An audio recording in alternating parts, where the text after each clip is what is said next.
Hello. Hello, everyone. Can you hear me? Hello. Yes. Hi Yes. there. Good evening, ladies and gentlemen. We welcome you to this significant webinar hosted by the Arab Organization for Human Rights in the UK. With the title, The Genocide Continues, Gaza Under Siege Despite the Ceasefire. This webinar is to examine the continental genocide being carried out by the Israeli occupation in the Gaza Strip despite the announcement of a ceasefire agreement. Since today we have so many honored guests, but some of them is short of time. I mean, maybe he wants to leave earlier. So we'll start right away, and without further ado, we start with Mr. Richard Barrett. Mr. Richard, you have the floor. Thank you very much, Nader, and thanks to the Arab Human Rights Organization for holding this important webinar.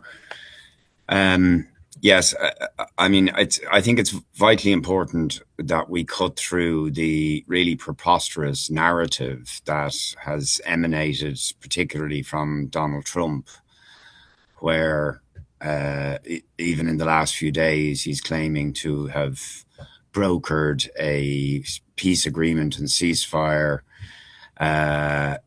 in relation to Palestine and Israel, which he claims is, the first peace agreement in 3,000 years, and trying to claim credit for a so-called ceasefire.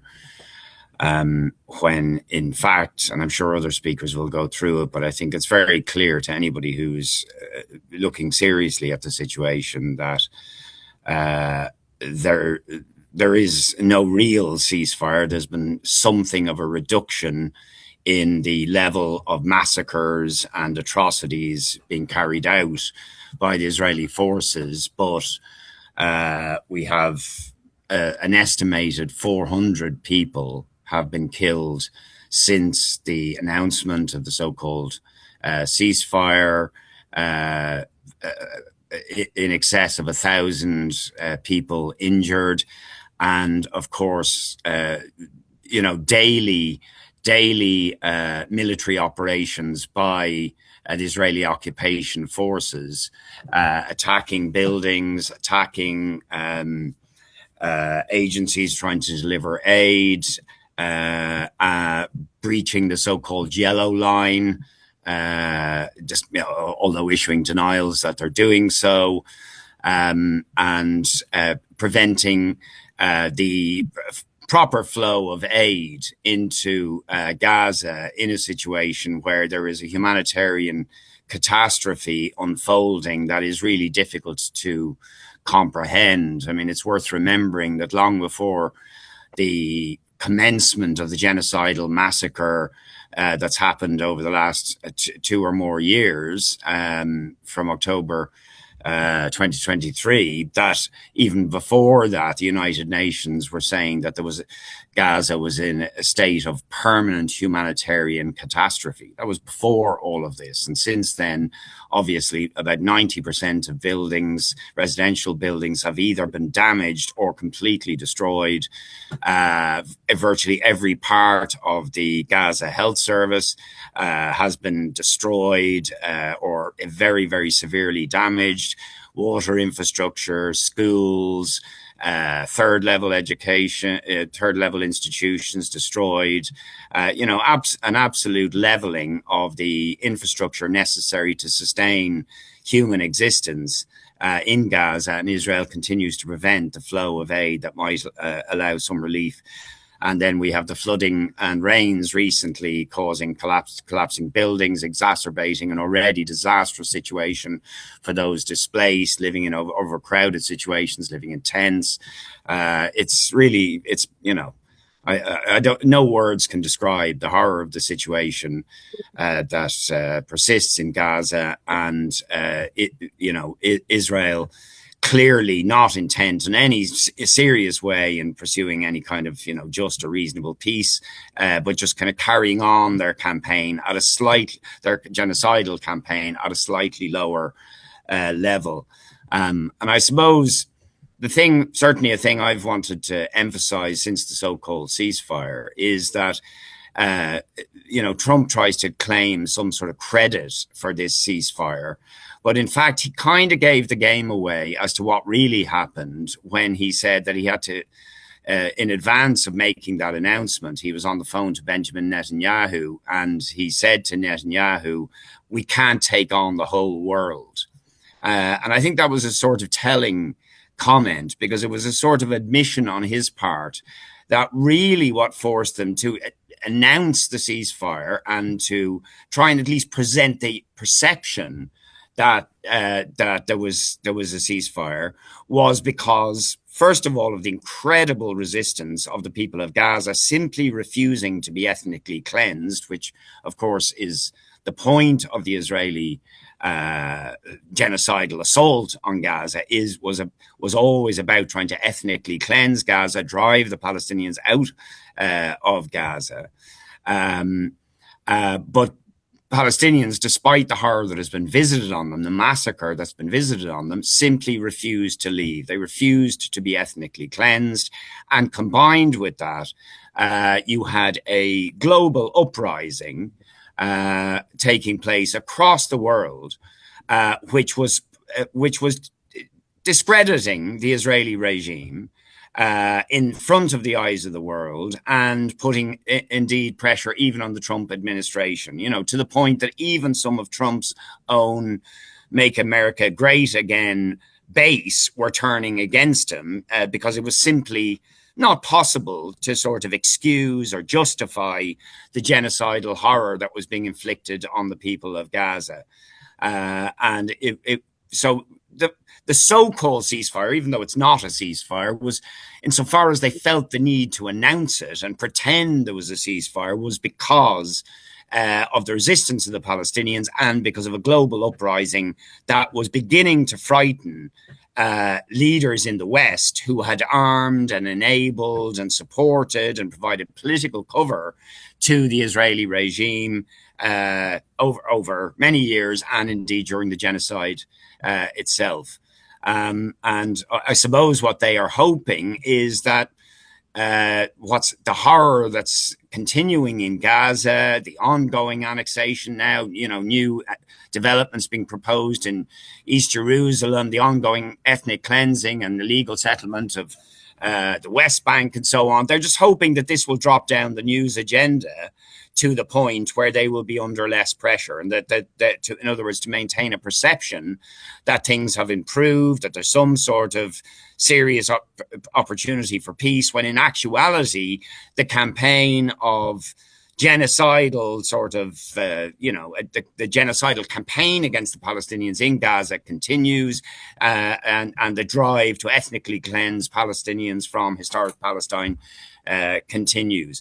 But we should, I think, take heart from the fact that hundreds of millions of people literally across the world have been educated and politicized by the horrors that we have all witnessed, that we have seen, live on television and on social media.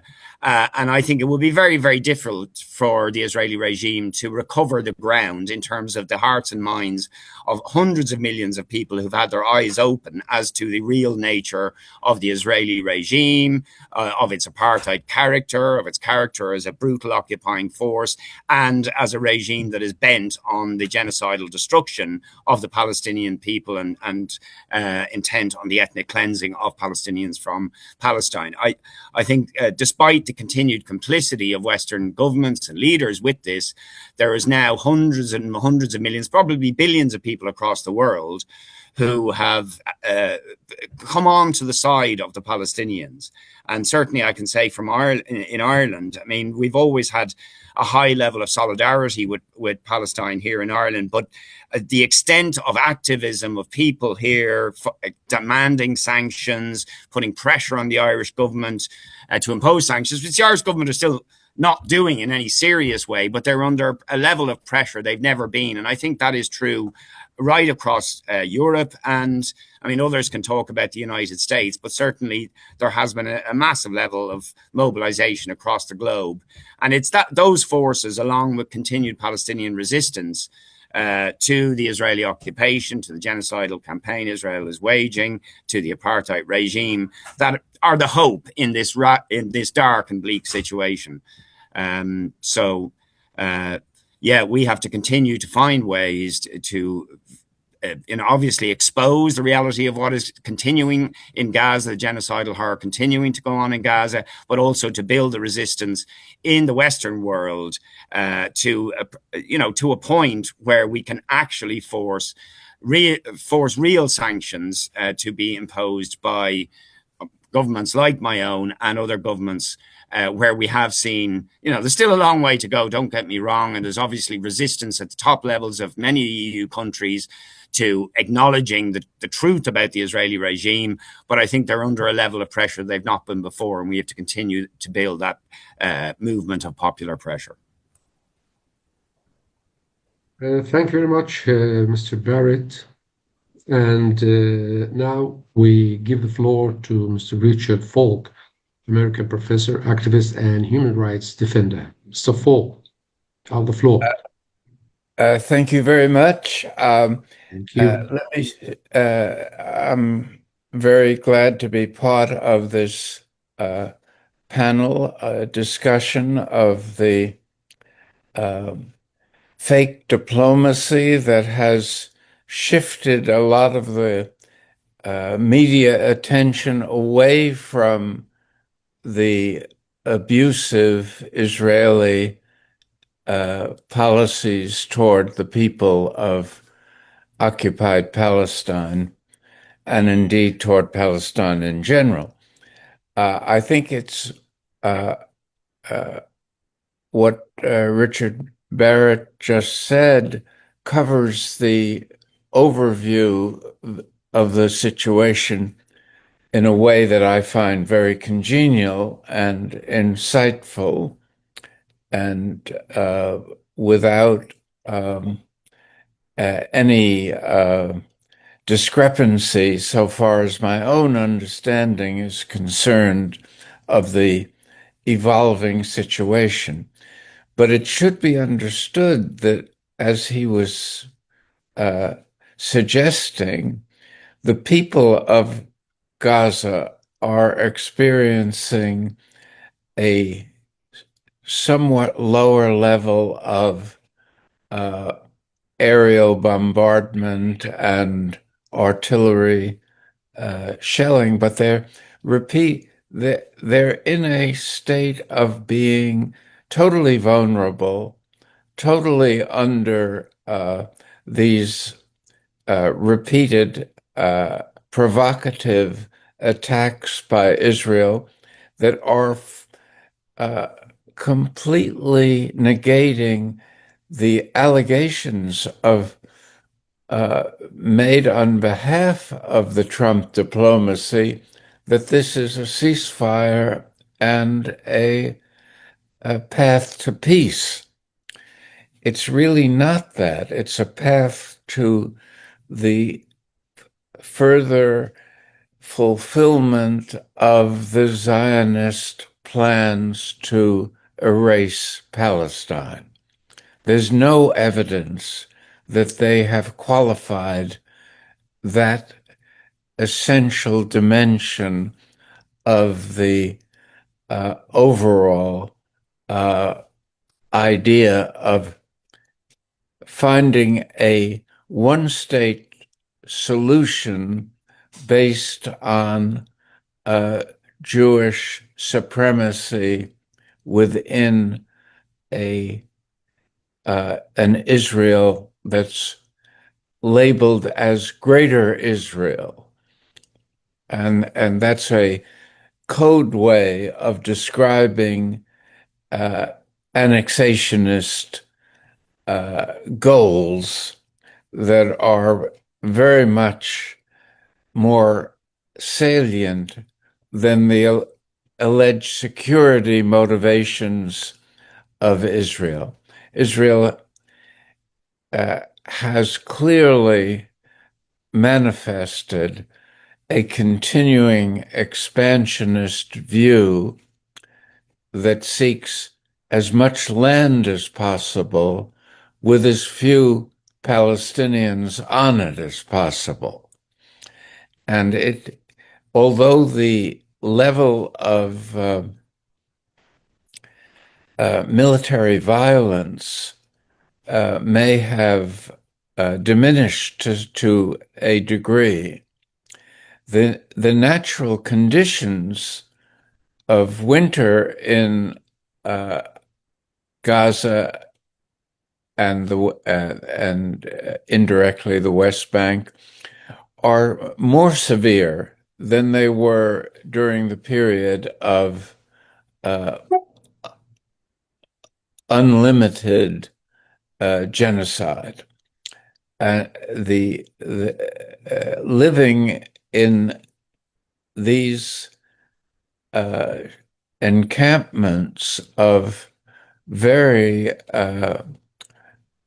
insufficient tents that are vulnerable to the winter cold and wind are resulting in daily deaths among the Palestinians and a sense of the failure of the international community, as represented particularly by the UN, to challenge this false path to peace and justice. And that's what it is.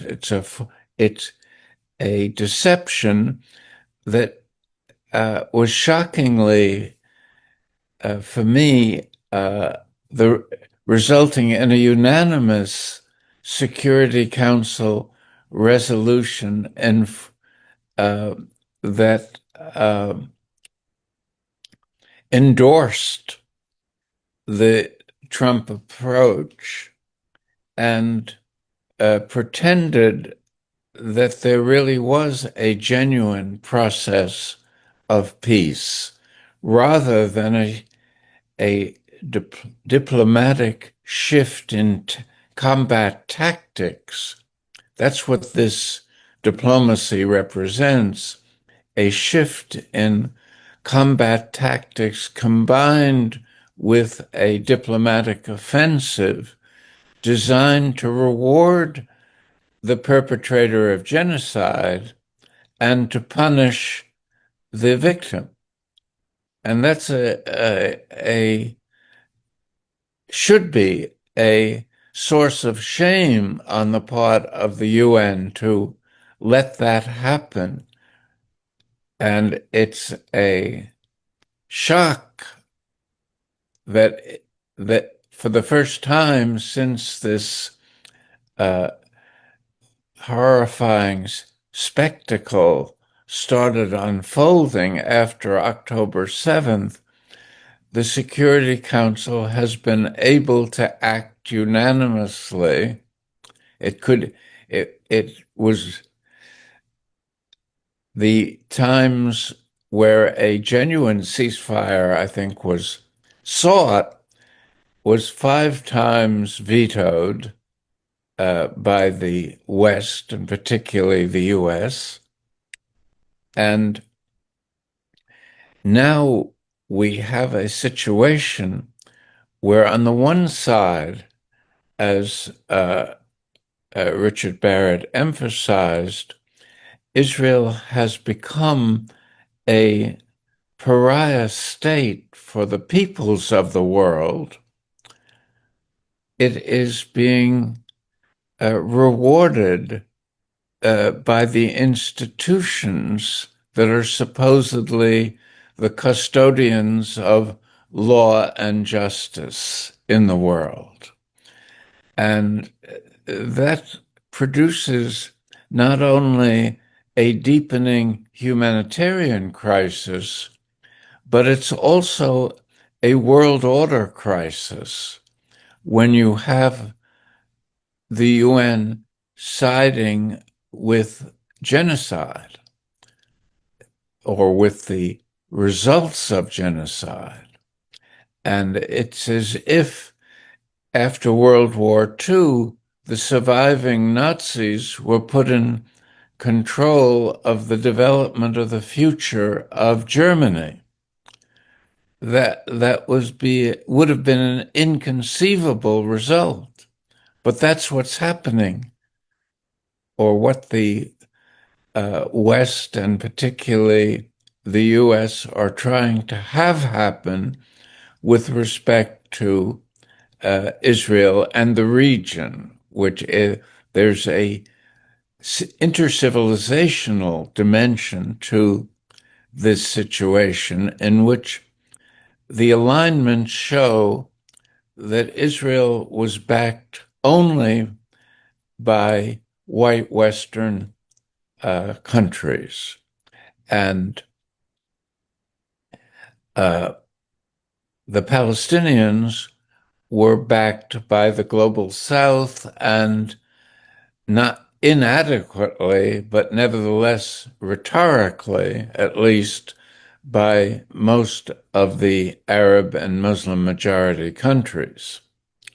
So one has this, what Huntington, after the Cold War, described as a clash of civilizations, also playing out in this terrible human tragedy that has been allowed to unfold in Gaza. And so, as never before, it's up to the peoples of the world in civil society activism to resist these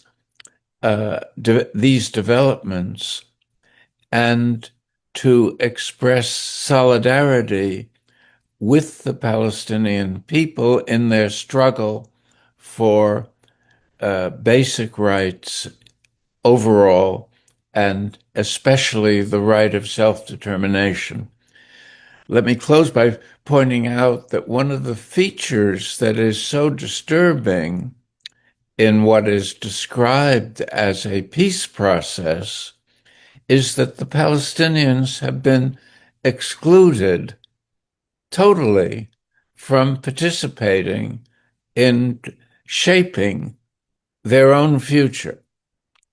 It's a complete repudiation of a victimized people that have been persecuted in their own homeland. And until that fundamental fact is recognized and acted upon, I think we're in a situation of dramatic free fall as far as shaping a peaceful and just and sustainable future, not only for the Palestinian people, but for the region as a whole. Let me stop there. Thank you very much for your insightful comments. And now we move to Mr. Shaukat Adam, member of the UK Parliament. Mr. Adam. Mr. Adam, are you there? I am, thank you. Sorry, I was just coming from the chamber. Sorry for joining you a little bit late. Thank you for being with us. It's a real pleasure to be with you all. I'll speak very briefly on a couple of issues. Firstly is the position of the British government and the position of many parliamentarians, which is not reflective, I must say, of many of the public of our country. And that is a continuum of how we behaved since this present atrocity has begun, and the continuation through the massacre and the killing of countless innocent men and women and children, and now through the ceasefire, our governments have shown, in particularly the Labour government, with which we had more expectations of, I would say, that they have not stepped up at all. And it's just a continuum of supporting whatever Israel says. We have plenty of strong words. Every statement that we have, we are really upset, we are really disturbed by, we are really concerned with, but no tangible actions whatsoever. Nothing comes to fruition. And in my capacity, one of the most frustrating things I hear, you can imagine many frustrating things you can hear in British Parliament, but is when a minister says we are doing everything that we can. And then you ask, have you even brought in the ambassador for her her comments of if to have been made by anybody else, the first port of call would be to the government of that country. But no, we haven't even asked the ambassador to come in and explain her comments or explain the actions of the country that she represents. Are we going to seize any form of economic are we going to impose any economic, cultural, social sanctions? None whatsoever. And I remember once asking the then Foreign Secretary David Lammy if economic sanctions would be a consideration, considering that David Lammy has a very powerful story of slavery in his ancestry, and one that he brings to the chamber and to the dispatch box at many occasions. And he retorted and he replied back that it was simply too expensive to consider economic sanctions against Israel, at which point I did have to remind him that one of the factors that prolonged slavery was because it was simply too expensive to abandon. So we saw how with impunity Israel continued the constant barrage and the constant attack on the people of Palestine. It has unfortunately continued to do so since this so-called ceasefire, which to me is one side ceasing, but the other side continuing to fire. And we have seen countless deaths, etc. So unfortunately, I wish I could report that there has been better news. The only game in town was the American deal. They signed it along with the other Arab countries, and there has been no questions asked about the lack of aid going in, very rarely mentioned. There's been no questions about why the media is still not allowed in. And in the last 2 weeks, we have been afforded one urgent question on Gaza, and they felt that it was so unimportant that they combined it with the other most important tragedy that's going on in the world, and which is Sudan. So we had one debate about Sudan and Gaza combined together for just over an hour, maybe 90 minutes. And that just signifies how important they think this is. And at the same time and through the same period, I may need to double check, but I think we've had three debates about the Chagos Islands. So they just wish to kick the can into the long grass down the road. It's over now. But many parliamentarians, thankfully, still continue to ask questions at every opportunity we have. So that's unfortunately the status quo. So nothing has really changed there. Second is the West Bank. And I'm certain people have already mentioned it, but the situation in the West Bank is absolutely atrocious. We're aware that, over 1,000 people have been killed since the conflict began, and, close to 400 have been wounded just since the last few months, including Italian and other Europeans who were visiting the West Bank. I visited the West Bank in Palestine earlier this year, and the images still haunt me to this day. The closing of whole towns of 40 to 50,000 people at an instant, with no explanation, with no reasoning for how long. I met people who had been removed from their refugee camps for the second time in Tulkarm, young men that had been attacked by dogs. And it's just persistent and constant. Every aspect of the Palestinian life being attacked, whether it's their educational, whether it's their religious, with the incidents around Masjid al-Aqsa and the compound, whether there's cultural, their food, in fact, has already been taken over. And the haunting eyes of the people that I saw, as I say, will live with me till my dying days. And the West Bank is something that we talk about, and I have raised questions, and there's people that submit EDMs in Parliament. So we're hoping to keep continuing putting pressure on that. But again, it's the same sort of responses we get. We're doing everything we can, but actually doing anything is another matter. And finally, we have also 7, if I'm not mistaken, hunger strikers who are in their 40 plus days. One was rushed into hospital a couple of hours ago. I was at a press conference just about 3-4 hours ago with family members because the questions that have been raised regarding the hunger strikers. Unfortunately, Jeremy Corbyn, which many of you I'm sure know of, asked the question. It was, I think, yesterday, and on the situation of the hunger strikers, and to our country and our parliamentarians' detriment, a few of them, burst out laughing. And it was a real sad moment, a really, really sad moment. Again, it's just a continuation of how we treated the people of Palestine. Now we are treating British citizens who stood up and addressed the issue. And in this country, you are innocent until you're proven guilty. Obviously, I can't say much more about the cases itself.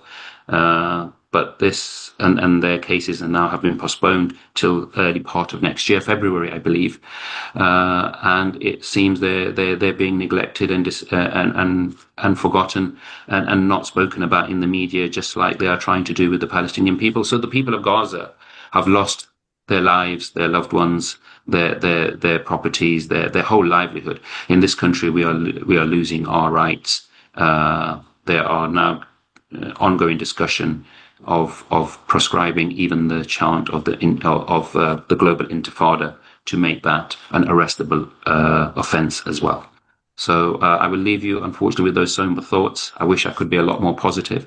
All I can say, there are many parliamentarians that will continue to fight, and the good people of this country will make sure that we do so as well. Thank you. Thank you, Mr. Adam. Thanks for your time, and thanks for your insightful comments. And I just want to, Mr. Richard Boyd Barrett, sorry. Yes. Richard, we understand that you have other commitments today. Yes. To attend, but before you leave, I may ask you to, for a final word, to share with us, so that we can share a closing remark for just 1 minute, sharing the clear call to action for our audience. Well, I mean, one effort to try and put forward where I think we have to go was a bill I brought into the Irish Parliament last week, which was a sanctions bill against Israel, which it was calling for completely breaking all economic, political, diplomatic relations with the state of Israel on the basis that the state is obliged actually to do it because of its obligations under the Genocide Convention, because all signatories to the Genocide Convention are obliged not just to try and punish people after the fact, but to deter the commission of genocide and to use all means at their disposal to do so. And also as signatories to the International Criminal Court as a government that purports to a state that purports to support international law and human rights, that we have obligations to impose sanctions on regimes guilty of apartheid, of ethnic cleansing, of denial of basic human and civil rights to the Palestinian people on an ongoing and systematic basis. And therefore that we need to do to the Israeli regime what was done to apartheid South Africa. In other words, completely isolated from the international community, economically, politically and diplomatically, in order to end the occupation and to allow for the genuine self-determination of the people of Palestine. So that was a bill I brought forward. And I think that's where we have to go. And I do think, despite the continued complicity of governments, including my own, who have, like others, paid lip service to the Palestinian issue, but don't actually act, or in many cases actually frustrate efforts to impose sanctions on Israel. But what is interesting is they feel the need to try and convey a perception that they are genuinely standing with the Palestinians. And that shows their weakness and their vulnerability to the popular movements and the civil society movements that Richard has talked about. I saw the Rabbi Weiss there, and I'm sure he'll speak, and I'm sorry I'm not around to hear him, but I think one enormous feature of the movement we've seen across the world is Jewish people speaking out against Zionism, which has also helped to sort of like expose the truth that the Israeli regime does not speak for Judaism, but is actually, simply a colonial project backed by the big Western powers. And I think, so that's where we have to go. And I do think, despite the horrors we're witnessing, we now have hundreds of millions more people who are the allies of the Palestinians in the struggle to achieve that. But we have to harness and organize that power to put pressure on governments that continue to be complicit with this genocidal regime. So that I think is our task. And as dark as the hour might seem, I do believe that there are forces that have been unleashed in response to the genocidal horror of the last 2 years that actually have the power to finally dismantle this horrific regime. But we have a job to do to organize and push forward those forces. Thanks a lot, Mr. Barrett, and I apologize for keeping you that long. And now we move to Mr. Frank Romano, international human rights activist and member of the July 2025 Gaza Freedom Flotilla, Hanzala. Sir Romano.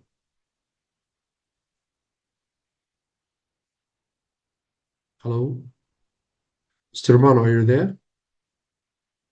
Can you unmute, please? Yeah, yes. Thank you. I you're welcome. Just you have the floor. Yes, thank you very much. And I thank you all the speakers for being here to this very, very important discussion. And I will be as brief as I can. First of all, the Israeli Prime Minister Netanyahu himself has said Israel won't stop the war until it destroys Hamas. And in spite of U.S. attempts to sugarcoat that, the truth is clear. Netanyahu does not want to end the war and does not intend to leave Gaza unless forced to do so. Netanyahu helped the Americans to draft the ceasefire we're talking about here. The proposal he had no intention of completely honoring, as indicated by countless violations. That conforms to a systematic Israeli strategy of violating ceasefires, such as the one with Lebanon and others. Why? That's the important question. Let's just first take a very quick look at the ceasefire deal. The ceasefire deal of the 15th of January expected to follow the 3 stages. The first stage was, of course, the hostage exchange phase, more or less achieved. It was agreed, however, that 600 trucks of humanitarian aid would enter Gaza daily, including 50 fuel trucks. We're going to address whether that has been complied with or not. It also allowed the displaced Palestinians to reach their homes and start to make a phased withdrawal from Gaza. Israel, however, would remain in control of about 58% of Gaza, withdrawing behind the so-called Yellow Line. The second stage, Israel was to accept a permanent ceasefire and further exchange of hostages. Third stage, the remains of deceased Israeli hostages would be released and reconstruction of Gaza would commence. What about now the violations of Israel? Let's look at the attacks, the the October 10th ceasefire agreement. Israel has violated the agreement at least 738 times, killing at least or at least we said 400, like there are more Palestinians and wounding another 1,000, because some people have said as much as almost 400. Israel currently occupies more than half of the Gaza Strip and continues to target Palestinians in other areas outside its control, according to the deal. Now, what about humanitarian aid that the other speakers have definitely alluded to? Before October 7th attack, 500 aid trucks entered Gaza every day, according to the UN. The ceasefire deal, however, would allow 600 aid trucks to enter Gaza each day, but only 39% of the allocated trucks are reaching their destinations today, according to the government media office. The UN has reported that many children, as much as 30,000 children in Gaza, have been affected by this storm damage that another speaker has referred to, and they're in their shelters, or their makeshift shelters, while Israel continues blocking essential winter supplies. Now, the most important part of my intervention is the Israeli strategy. Why Israel feels authorized to continue the violations, why it continues to violate this ceasefire agreement. Number one, countries such as Germany and the United States and others have enabled this. Why is this? We're asking ourselves. Well, Germany announced on November 17th that it would lift restrictions on arms exports to Israel, citing what it called a stabilized ceasefire in Gaza. But Germany, by continuing to provide Israel with arms as Israel continues to attack Gaza, violating the ceasefire, thus makes the violation of the ceasefire legitimate. And the US and other countries, which supply most of Israelis' arms and provides it with unbridled support, while Israel continues again to violate the ceasefire, also legitimizes Israel's attacks, its violations of the ceasefire. What is this Israeli strategy, however? One of the most important strategies is to fabricate false reasons to attack Gaza during the ceasefire, therefore setting up a failure of the ceasefire, or almost a self-fulfilling prophecy. What do I mean by that? Israel alleges it is attacking Gaza after the ceasefire agreement due to some explosives going off, or gunfire, or pursuing Hamas, or claiming Hamas is preparing to attack, none of which there is evidence. Or when first Hamas did not return captive bodies fast enough. Remember that? Israel claimed it bombed Gaza to pressure Hamas. But this shows bad faith, severe bad faith, because at first Israel prevented the machinery to enter to help remove the rubble to find the bodies. It shows clearly there was no desire. That is not really an important criteria for Israel. It's just another way of Israel to fabricate false reasons to attack Gaza, or to prevent Hamas from complying with the ceasefire agreement, setting up the failure of the ceasefire agreement. Israel thus sets up this, what I call self-fulfilling prophecy, that the ceasefire is violated, again, if Hamas can't find the bodies or is prevented from doing so. Also, Israel traditionally violates ceasefires. For example, it has been bombing southern Lebanon since the ceasefire was signed between it and the Lebanese government. On March 16th, for example, it killed 4 people in 2 villages. The above strategies, I'd like to emphasize, used by Israel to violate the ceasefire, make it clear that Israel never intended to comply with the ceasefire, and will again only do so if forced to do so. And I'm in conclusion, Israel, by not complying with the ceasefire, manifests again its desire to maintain complete control of Gaza with the aid of the US and other countries. And finally, this conforms with Israel's overall policy in the region to extend its control and borders in the region at all costs. Thank you. Thanks a lot, Mr. Romano. Now we give the floor to Rabbi Israel David Weiss, American anti-Zionist activist, rabbi, and spokesman for the worldwide religious group Neturai Karta. Rabbi Israel? Can you? Yeah. Okay, that's fine. Yeah. Yeah, thanks Okay. for being with us. Yes, now you have the floor.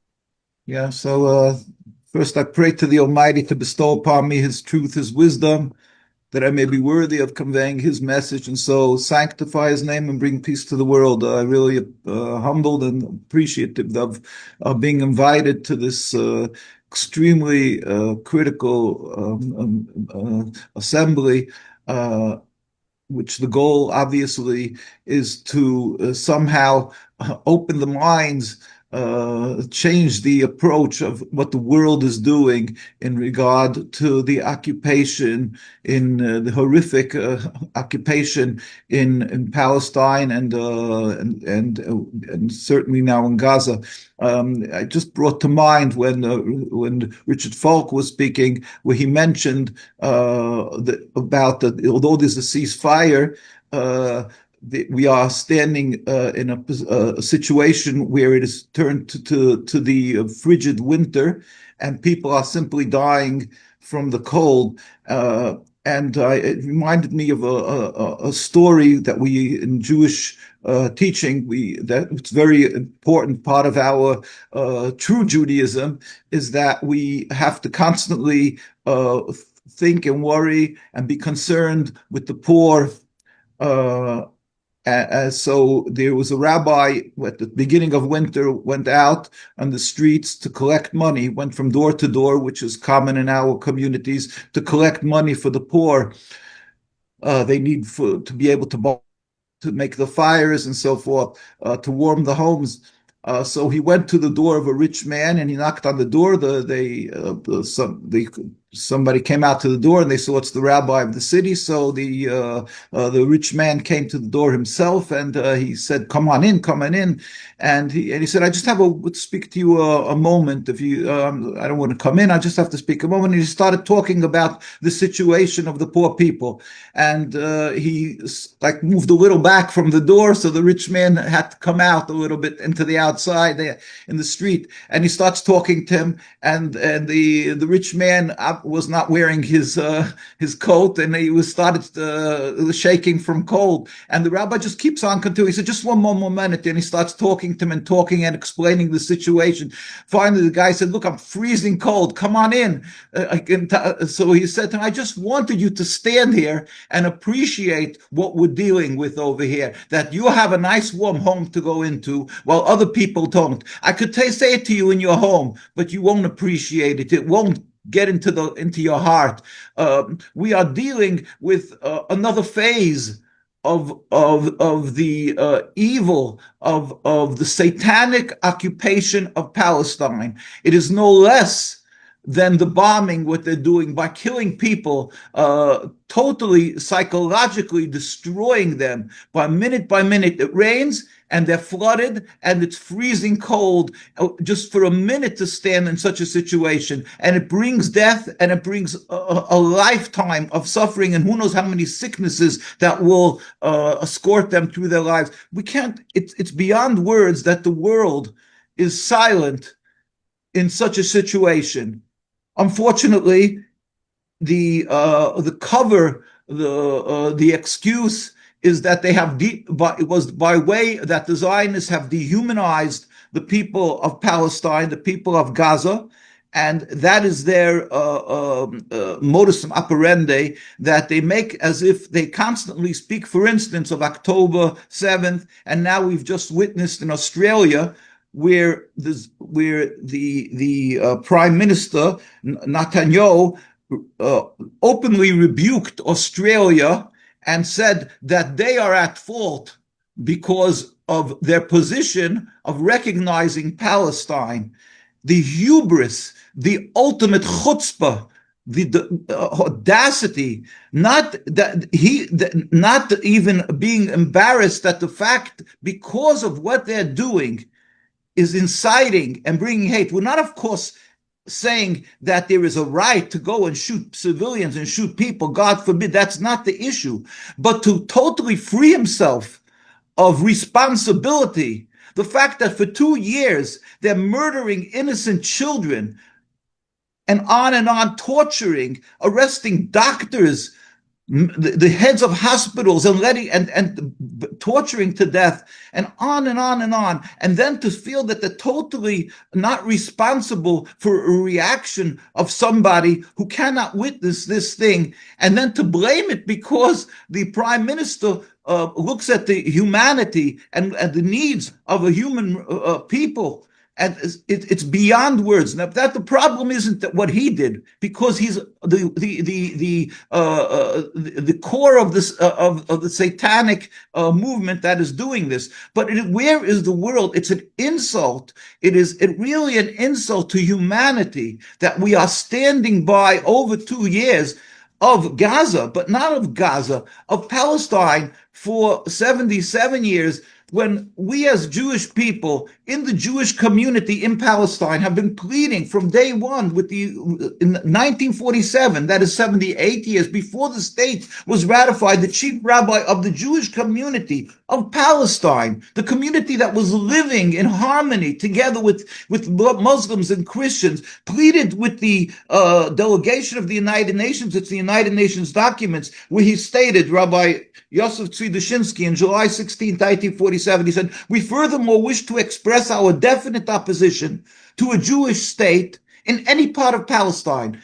He wasn't lacking in his Jewishness, in his God-fearingness, and what that was. But this is the position. After he passed on, the tens of thousands came to bring up another rabbi there. This is the Jewish community that is true to our religion, that has been that is being attempted to be co-opted by a political movement called Zionism. Judaism is to serve God. It is a bogus Judaism when you take that our religion of being subservient to God, emulating God, not to kill, not to steal, to do charity, to live in friendship, to live in appreciation and gratitude to the people, the Muslim people of the Ottoman Empire, of all the Arab and Muslim worlds who took the Jews in when we were being harassed in Europe. We were accepted. And with our distinctly different religion, we flourished in every Arab and Muslim lands without any human rights groups to protect us. This is not a conflict of religion. It is totally not a conflict of religion. It has absolutely nothing to do with it. It is a new movement, not a religion of Judaism, which is over 3,000 years. It's a movement of 140 years or so of a nationalist movement of a group of people who created something called Zionism. That is a transformation from this religion of Judaism into a base concept of a material concept of nationalism. And they have taken the reins and tried to speak in the name of a religion and commit atrocities beyond human comprehension, where they've taken all the reporters of the world and warned them that they'll be shot if they come into the area of the conflict, so you can't witness it. They take the doctors who are trying to save the people who are sick and dying, and they are openly arresting and torturing them. The chief of the hospital, a doctor, is languishing and dying under their prison camps. This is beyond comprehension that the world should be silenced. We've had apartheid as an example in our days, where you had tens of years with the United Nations accepted and bona fide the existence of South Africa under apartheid rule. Whoever spoke up was labeled a terrorist. It turned around because of people like all you distinguished people who are here, and the people of the streets, the humanity that stood up and said, we are like mosquitoes to the politicians. We won't let you rest. Finally, the politicians had no choice but to stand up in opposition to apartheid. And now today, once it was removed, nobody would dare try to create a country under apartheid rule, because they'll be laughed out of humanity, of human society, because it's crazy, because it's so inhumane. How could you do such a thing? Israel is inhumane. It's not, and it's a bogus. It's not a religion. When you face the open truth that invariably the most religious communities around the world, from the streets of Jerusalem and Al-Quds, Mea She'arim, to the streets of New York, wherever it is, the most religious community is invariably anti-Zionist. When you're coming to New York, right across from Manhattan, it's the largest concentration of religious communities is Brooklyn, New York, Williamsburg, Brooklyn, where there's not one single Israeli flag flying in a community that gives their lives for the religion. Everybody does not use the public school system, which is free. And they have families of average 7 children because we don't permit family planning. So you have large families and everybody pays for private education. And if it would be critical to have Zionism or would be beneficial for the Judaism, they would be the first to support it. Yet they're all entirely in opposition to the existence of a so-called Jewish state in Palestine, in Jerusalem. Why? It must be that something is wrong in the world comprehension of what the issue is. It's not Judaism versus Islam. It's not a conflict of religions. What we witnessed in Australia was purely because of the incitement of the oppression of a people in Palestine, and Jews are paying for this. We as Jews around the world are suffering and are the victims of the world conflating Judaism with Zionism. People hate us because of the actions of Zionism. Nobody would have believed that in New York, Mamdani could win the elections. See, why did that happen? Because with all the power of the media and the pressure of the politicians, they fell through because humanity spoke. Why did the humanity speak? Because it is bogus, this Judaism, and it's an insult, as I say, to base common sense, what we are witnessing here. People are not opposed to Jews. The people of Palestine, the people of Gaza are beautiful, innocent people, and they're suffering not because they have opposition to Jews or they're anti-Semites. The anti-Semites is a creation of the Zionist state of Israel. They are the epitome, the textbook explanation of anti-Semitism, because they've driven a rift between Jews and Muslims. They've created a monster out of Judaism, and it is unacceptable. And whoever conflates the two should be sued because of character defamation, because what they're doing to my Judaism. My grandparents were killed in Auschwitz. We suffered because we were Jews. Yes, we were ready to die because we were Jews. When the Nazis came and they wanted to kill every Jew because they're not Aryan, that is anti-Semitism. When you're dealing with a movement that just because they want to occupy some other people and cover that with claiming because the people hate them because they're anti-Semitic, those are anti-Semites. They are creating hate. They are killing people. Maybe 100,000 Palestinians have been killed now. Jews are dying from the ones who are in support of the Zionism are dying because of their false comprehension of Judaism, and Jews who oppose them are being brutally beaten. We don't carry any arms, we don't carry any weapons, yet they're daily beaten because they stand peacefully demonstrating in the streets of Jerusalem.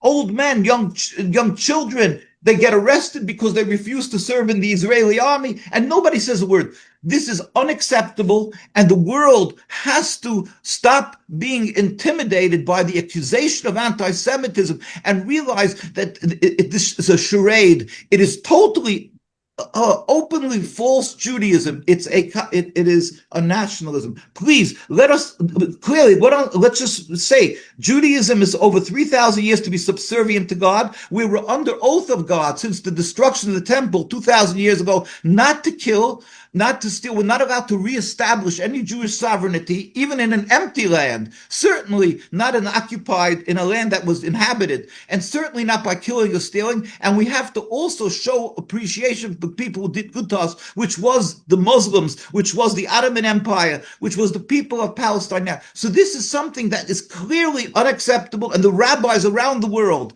the very religious community, always oppose this. We have to integrate this knowledge in to the fight against Rabbi the Weiss. world silence. We have to, yeah, finishing with this, we have to clearly bring this to the front that we are dealing with a corrupt, selfish, flawed occupation that has absolutely no justification in the word justice. So please let us do something about it when we still can, when there's somebody to save. We're pleading with people. Let us somehow get the world that they should not be silenced, the politicians and so forth. They must stand up and hear the voice of the constituents, of the people that are saying we are openly witnessing destruction of humanity that is unjust, that is satanic. Thank you very much, Rabbi Weiss, for this insightful word. And now we move to Mr. Buka Ngesa Omore, Kenyan political activist. Booker, are you there? Thank you Okay. very much. Thank you for being with us. Nader. Go ahead. Yeah, and I just wanted to reinforce the messages that have been given in this forum and bring out the perspective from the African continent in solidarity with the Palestinian people. And also acknowledge that the African population and the Palestinian population have a lot of commonalities. There is a shared struggle of colonialism that each and every African person who understands the pain of colonialism, of settler colonialism, shares verily in the struggle of the Palestinian people. The second point that I also wanted to bring out is to echo the message that has been given by Rabbi. Because when I was a young man, growing up in the rural area, the Zionist project continues to deceive the African people that the war that is taking place in Palestine is an interreligious war, that it is Christian and Muslims that are fighting only for various religious sites, even though there is certain extent of truth. But for us in the African continent, now we understand even with more clarity that the occupied Palestine is indeed a settler colonial project, where the Palestinian people who have been displaced are called the terrorists. The Palestinians that continue to be massacred are called the murderers. And this has been effective through mainly the endless use of corporate propaganda. The third point that I wanted to bring through is the deception in terms of the foreign policy of imperialism, particularly the Zionist regime that continue to slaughter the Palestinian people. That even though they supported what they are calling the ceasefire, but we cannot trust Zionism. We cannot trust the United States in terms of foreign policy because they pursue a policy of deception. This ceasefire that is currently underway, we have correctly analyzed it, that what the Zionist regime was interested in, supported by the United States and the capitalist Western bloc, the British, the French, and all their Western junior partners, was never to support a ceasefire, but it was temporary pauses to only ensure that the captives could be released, but they were never in truth that they want a return of peace, justice, and a sovereign Palestinian Republic. Because after the ceasefire, the Trump administration has continued to advance only the colonial logic of occupying the Palestinian territory. We have seen even the heavy machinery that is meant to rebuild Gaza has been prevented from reaching there. So we have seen the Palestinian children using their bare hands to make sure that they can have shelter. This is not just about Netanyahu's inhumane behavior, because Netanyahu does not act in isolation. This is the crisis that has been caused by the United States imperialism by forcing itself an extension to advance its influence in West of Asia. The Palestinian occupied territory by Zionism is not just about the Israel project. It is about making sure that the United States of America's dominance class assert itself, that there will be no peace unless that peace sustains United States influence and its interest in the West of Asia. So when we are analyzing the ceasefire and how the ruling class in the occupied territory of Palestine advances its activities from Gaza to Khan Yunis and the daily slaughter of the Palestinian people, it is indeed an experiment that they think they can achieve because they achieved it with the Red Indians in North America, murdered the entire local population, occupied the North, and declared it the United States of America, and now they dominate it. Where were the people there? They were all massacred. Look at Australia, what settler colonialism did. And this is the experiment that they think that they cannot learn from history, that they can repeat it in the occupied territory of the Palestinian people.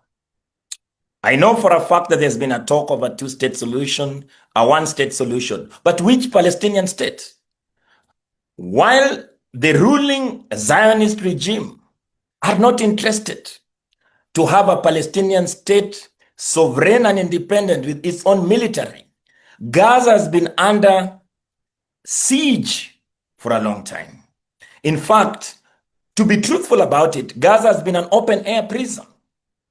And the dictates of the Zionism within Gaza, who now pretends to hate Hamas, who now pretends that they need a pro-democratic, government to govern Gaza, have no interest to have a government that is sane in Gaza. In fact, they want to drive the entire Palestinian, population to the deserts in Egypt. They want to make sure that the Palestinian population can leave their own homeland by staying in as refugees in other countries.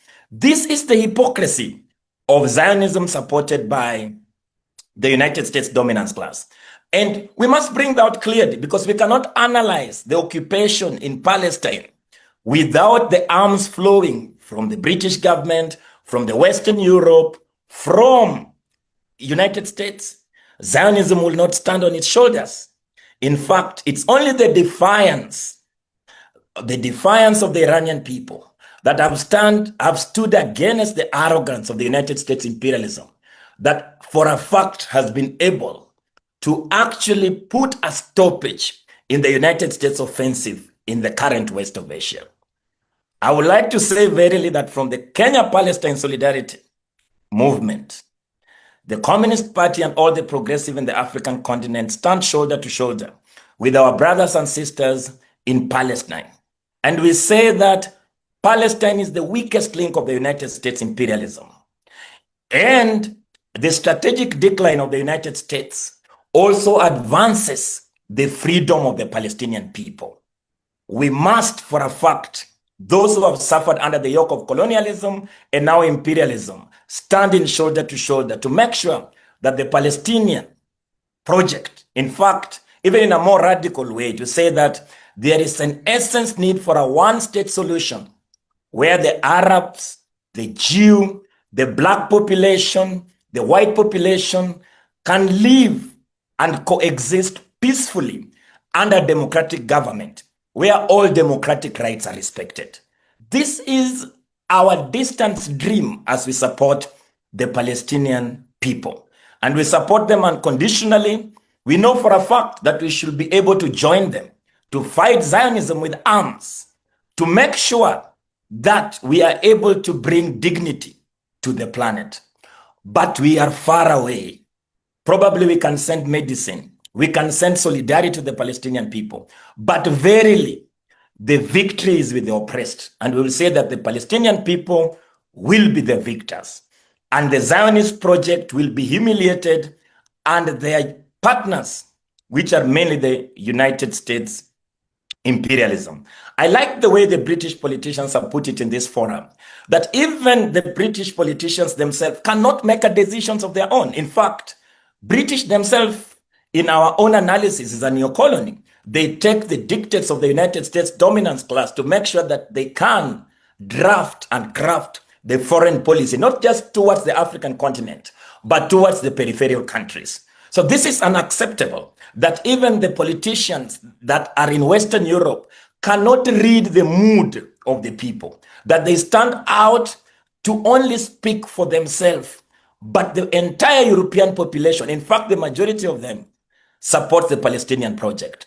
Now, it is pathetic that even the free speech in Europe is being curtailed in the essence to protect a genocide that is currently unfolding in our very eyes. We will say that such people will only be judged by history, and the Palestinian people will indeed be free. Thank you very much, my comrades. Thank you very much, Mr. Booker.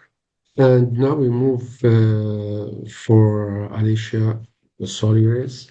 And sorry for keeping you waiting that long. And now you have the floor. No, that's perfectly all right. This is an important conversation with a lot of voices. So I'm very pleased and honored that you've invited me to join these folks today. So I want to start off with the fact that the UN had reported in 2012 that if the conditions in Gaza did not improve by 2020, that the area would be considered uninhabitable. Now, that report, again, came out in 2012, and that was before the current genocide began. So looking at the area now, we can see that, that the amount of destruction and death that has taken place is just astronomical. Probably, I would venture to say that that's probably more than most of us have witnessed and seen in our lifetime. In Amnesty International's report in 2022, they designated the Israeli state as an apartheid state. And something that was published within that report, going back to Gaza specifically, was the amount of aid that was being allowed in. The Israeli government was using mathematical formulas to dictate how much aid was coming in. So what they were doing was they determined how much food an individual needs to survive, not to live and to thrive, but just barely to survive. Multiply that by the amount of people that were currently living in Gaza, and that's the amount of food aid that was going in. So the conditions in Gaza were already, there was already a humanitarian crisis that was happening prior to October 7th.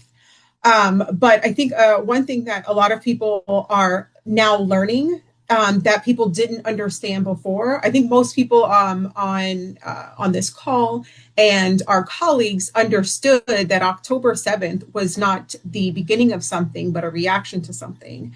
And of course, that doesn't justify violence in any means. But the oppression that the Zionist Israeli government has been putting on both the populations of Gaza and in the occupied West Bank have been just crippling to the societies within them. And if you look at the death tolls since October 7th, and I want to be clear that it was definitely a tragedy. There were lives lost on both sides, innocent lives. And even if we focus a lot on the number of civilians that have been killed, but even a soldier, we know that a soldier, that's a career for them. That's something that they choose. But at the end of the day, that's still somebody's child. So even people that are within the military, you know, a loss of life is a loss of life. But if you look at the numbers, we're looking at the Palestinians at over 70,000 people have been killed since the genocide began, now over 2 years ago, Only about 2,000 Israelis have died since the conflict began. So it's a very uneven and unbalanced warfare. And it's basically being viewed as collective punishment because we're saying, or the Israeli government will say it's Hamas, Hamas, Hamas, but they're targeting places of refuge, refugee camps, most specifically, hospitals, schools, mosques, churches. A lot of people I know here in the United States don't understand that when we talk about Palestine, that's not just a Muslim population. That's a Christian population as well. That's the birthplace of Christ. The cities of Bethlehem, Jerusalem, Nazareth, Jericho. Those are all come from the Bible stories that Christians grew up with listening to as children and now read as adults. So a lot of people are not aware of the fact that this is targeting Christian communities as well. So I find it very ironic that some of our politicians here in the United States, not only ironic, but very disappointing that they talk about having Christian values, but they're not in the market of saving Christian lives, especially in both Gaza and in the occupied West Bank. But also, a lot of the people that have been targeted are also, it's not soldiers that are dying on a battlefield. The vast majority of the people that have been killed in Gaza are actually civilians. Almost 250 journalists have been killed. Over 100 academics have been killed. Over 200 humanitarian aid workers and almost 200 UNRWA workers from the UN. So these are not people that signed up to defend their country on a battlefield. They are coming to report on what's happening or to provide humanitarian aid for a place that is now so desperately in need of it. So what I think needs to happen is, especially here in the United States, is number one, education. Like I said, there's a lot of things that Americans don't know and didn't know prior to October 7th. But it is so unfortunate that it has to happen at the cost of losing so many innocent civilian lives, especially children. That's another issue. It's over 20,000 children that have been murdered during this genocide also. And the ones that have been left alive, a vast majority of them have been orphaned. So again, this is not balanced warfare on any scale. But what we need to do is continue to educate our communities, to go out and let them know the truth about what is happening. Thanks to social media, I think we are able to get the information from the people that are experiencing the genocide and the apartheid and the violence. We're able to get information from them as it's happening and as it unfolds in real time. We don't, today, we don't have to rely on the news and what they decide we should or should not know. We're getting the information from those people that are there and are being immediately affected. So then with that education and starting to learn what's happening, then we need to turn to advocacy work. We need to be in the offices of our elected officials, our members of Congress, to let them know that we're not supporting this. This is not okay. This is not how we want to be represented on a global stage. Our tax dollars, Israel was receiving $3.8 billion prior to the genocide. And they're using that, and the excuse is, everything that they're getting and the actions that they take. This is in the case of security for the Israeli people. How do you get $3.8 billion from one of the strongest countries in the world with the most advanced technology, and you can't get your house in order, and there's still all of this violence? And like the rabbi said, this is creating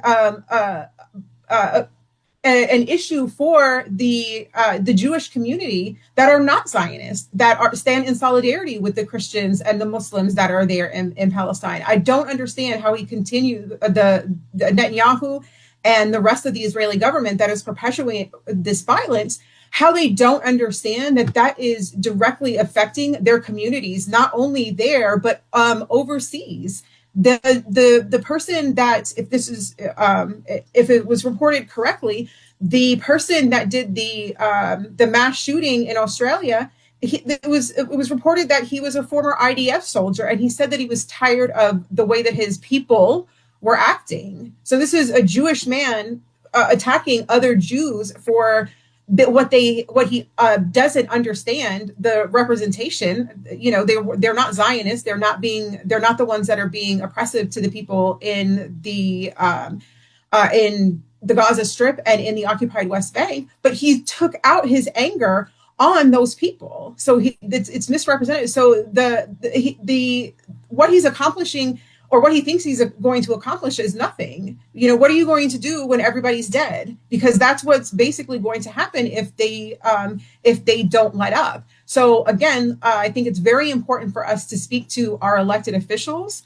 I've been in this space for just over 10 years, and if somebody within the U.S. government would speak out on Palestine, it would be political suicide. The Israeli lobby here in the United States is just disgustingly in control of our politicians, and it's shameful that the politicians are looking to take money over people's lives. But that's, at the end of the day, that is what's happening. But a lot of our politicians, they too are starting to understand what's happening. They are starting to understand where our tax dollars are going and how it's being used, and they're not on board with it. So we as a community need to continue to have those conversations with our elected officials and let them know, if they're not willing to be on the right side of history, we will vote them out and put somebody else in that will. Thank you. Thank you, Alicia, very much. And now we move to the final speaker of today, Mr. Gakuna Njiba Castro, Kenyan writer and political analyst. Mr. Castro? Hello. We apologize for keeping you waiting that long. So now you have the floor. Thank you so much. Thank you so much for having me this evening. Actually, I have been listening all through, and thanks for having me in this panel for this forum. And I have listened all through, and I can digest that so many people are not happy with whatever is happening between Israel and Gaza, and Gaza being a small state, or Palestine being a small state within maybe whatever Israel may perceive a state within a state. Those people, they need to be protected, covered, of course, because whatever interest Netanyahu has on Gaza, it's not very clear whatever interest that he may be having, whether he wants a one state or a two states. He is not, of course, giving even the information that is given to the public. It's not an information that we can fully digest, that we have clear interests of what Israel wants into Palestine. And this war having continued for 2 years and only halted or ceased fire 2 weeks or 2 months ago.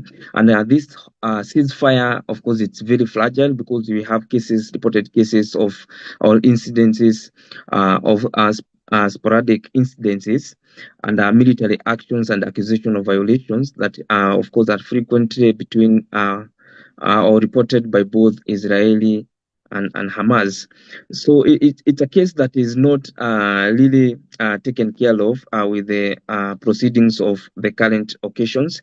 And of course, even the Palestinian people living, or those living in Gaza, experiencing very harsh climate change at this time.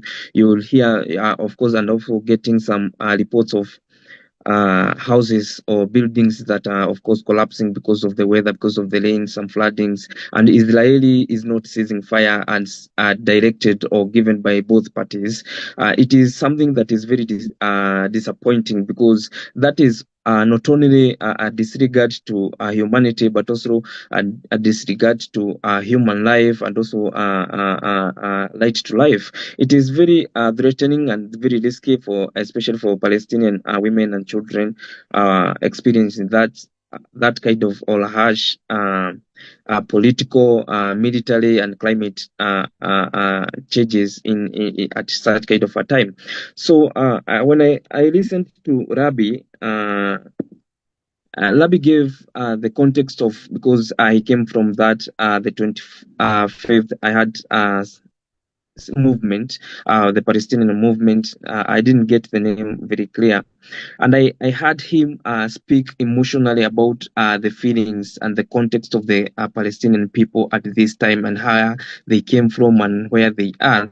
And I can admit that such kind of a feeling on he's inviting all the people of the world to rise up, of course, and support Palestinian and halt against Israeli dishumanity or Israeli purge against Palestinian humans.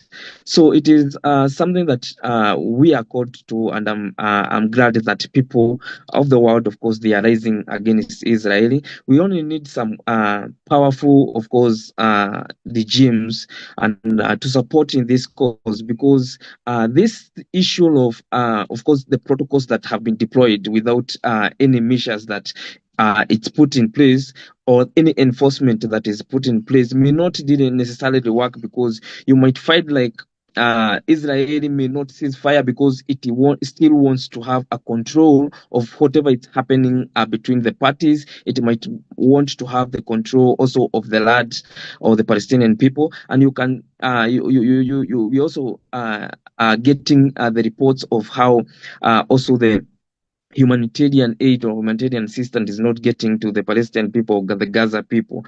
And you see that interference of Israeli with the flow or free flow of humanitarian aid, the food, the health services, that interference should not be there, because it is part of the ceasefire. But Netanyahu wants to tilt the balance of ceasefire into his advantage, because at such kind of a time when the people are tired, the people of Palestinian, of course, they're trying now to come together, get some warmth. Of course, they're experiencing the harsh climate change, and the government's trying now to get to their people now and plan the building. Whether that measures would come, and Netanyahu would not allow such kind of reorganization again. So that's why he's keeping on poking and poking, because the person or the people, the world, maybe the United Nations, the organization that should come in to seize this fire and communicate and also negotiate among the people or among the two parties, it's not really performing into that law, because it has been politically influenced or it has been politically interfered with. Such kind of organization are nowadays serving the government instead of serving the people. So the people are left on their own. And such kind of a government who provide, resources, who want to provide resources, and of course also negotiate between the two parties, warring parties, and of course whatever they are negotiating or whoever they are negotiating is has an interest or has an upper hand. It is perceived Israeli and United States. You cannot symbolically, or they cannot be they are one and the same thing. That is the public perception that Israeli is US and US is Israeli. So that perception created among the people and among the nation might not come up with a better negotiation. That's why Israel may fight that it has an upper hand. But what is really happening with the United Nations, who should come and now into the in between the two warring parties as the relationship builder, as the negotiator, and of course now being supported by the political class, because it is not enough to say that this pattern of war between Gaza and Israeli will come to an end, because at such kind of a time when that fragile ceasefire or it's happening, or whatever it's happening, it might be, of course, it will be state that in the near future, the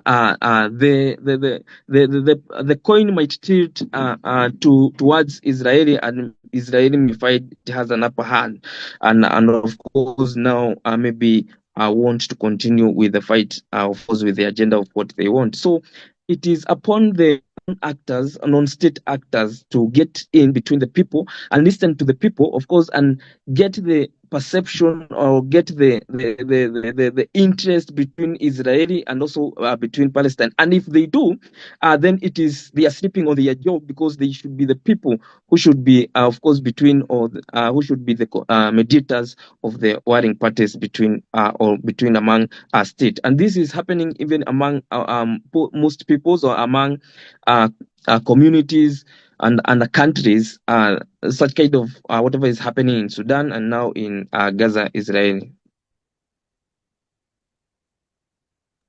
Thank you very much, Mr. Castro, for your input. And now, at the end of this valuable webinar, I'd like to thank everyone who has taken part in it, either by speaking, commenting, or listening. Thank you very much for your precious time and these helpful insights, and goodbye. Bye-bye. Bye-bye. Thank you. Thank you. Thank you very much. Thank you. That's the Greek. We hope the message gets to the people of Gaza, Palestine, that they should know our hearts are with them, and that we are hurting with them and praying to the Almighty for them. Inshallah. Thank you very much for your feelings. Thank you. I put the reports that I referenced, I put them in the chat if you're interested in sharing those out. Sure. Okay. Well, thank you again for having me on the panel. I do appreciate the time. Oh yeah, of course, anytime. Thank you very much. Bye. Thank you. And call us anytime with God's help. We'd love to join and be physically there. The world should become more aware and educated and be able to stand up without any fear. So we travel the world and always willing to travel the world. Hopefully, till God, with His compassion, brings an end of this occupation. Thank you very much. May God bless you. Thank you.